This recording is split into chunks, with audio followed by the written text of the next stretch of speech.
Hello friends, आज की इस वीडियो में हम बात करेंगे कंपनी लॉ से रिलेटेड एमसीक्यू के बारे में।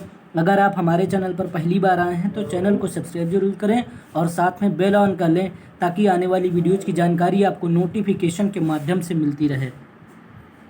तो चलिए वीडियो को स्टार्ट करते हैं और बात करते हैं एमसीक्यू की।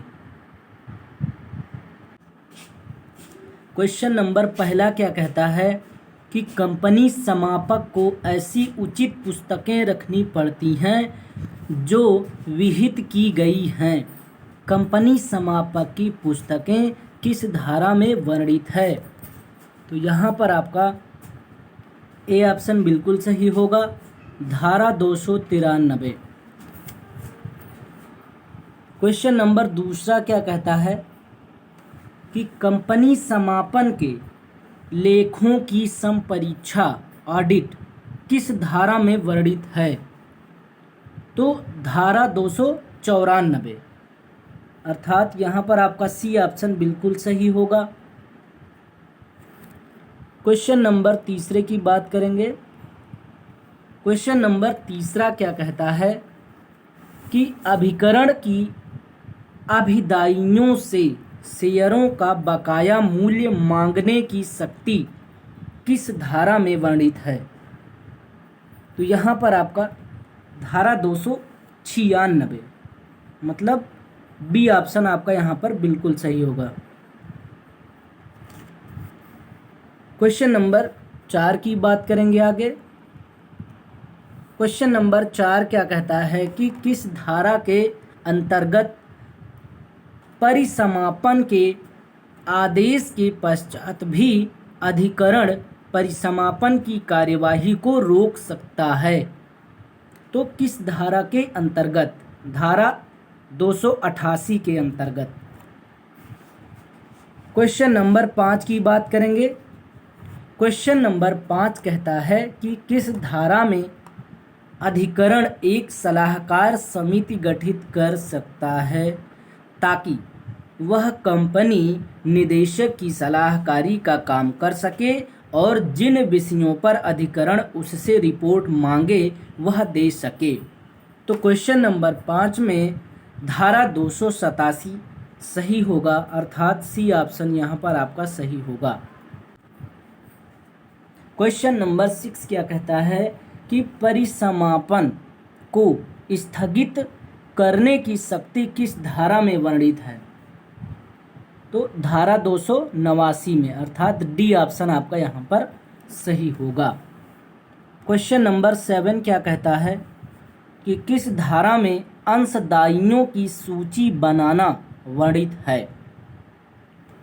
तो यहाँ पर आपका धारा 285 सही होगा, अर्थात बी ऑप्शन सही होगा।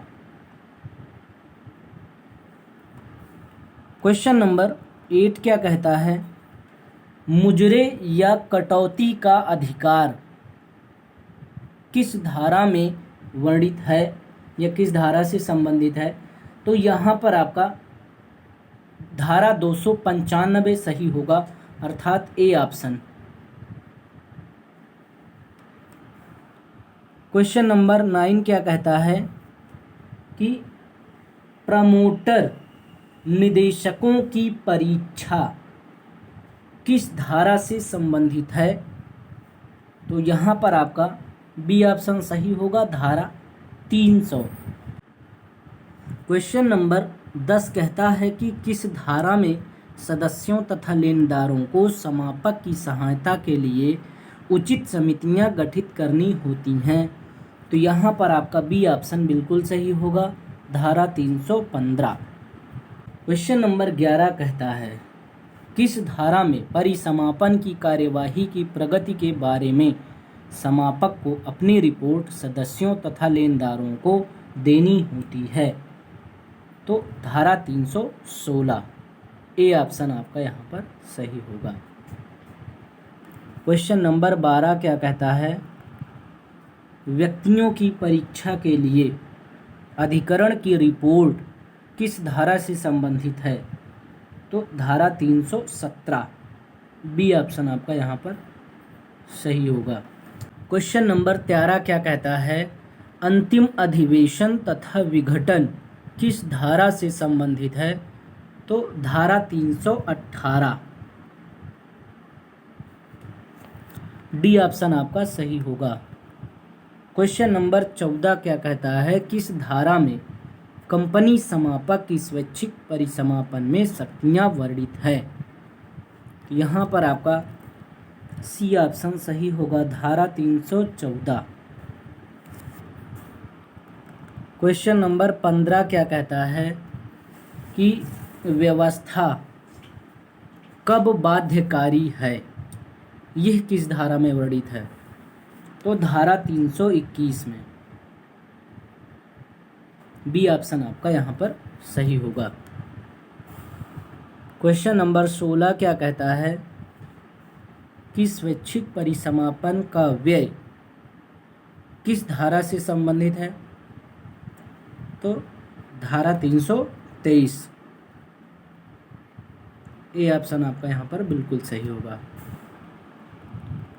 क्वेश्चन नंबर 17 क्या कहता है कि समापक को पद से हटाना यह किस धारा में वर्णित है? तो धारा 276 में वर्णित है ये धारा।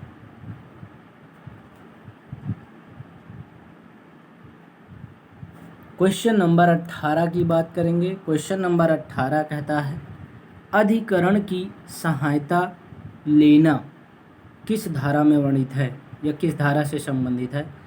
तो धारा 302। क्वेश्चन नंबर 19 क्या कहता है?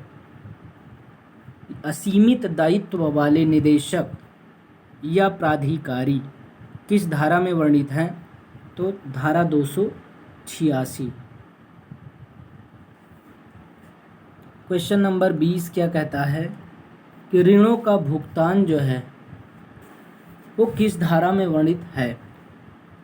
तो यहाँ पर आपका बी ऑप्शन सही होगा, धारा 324।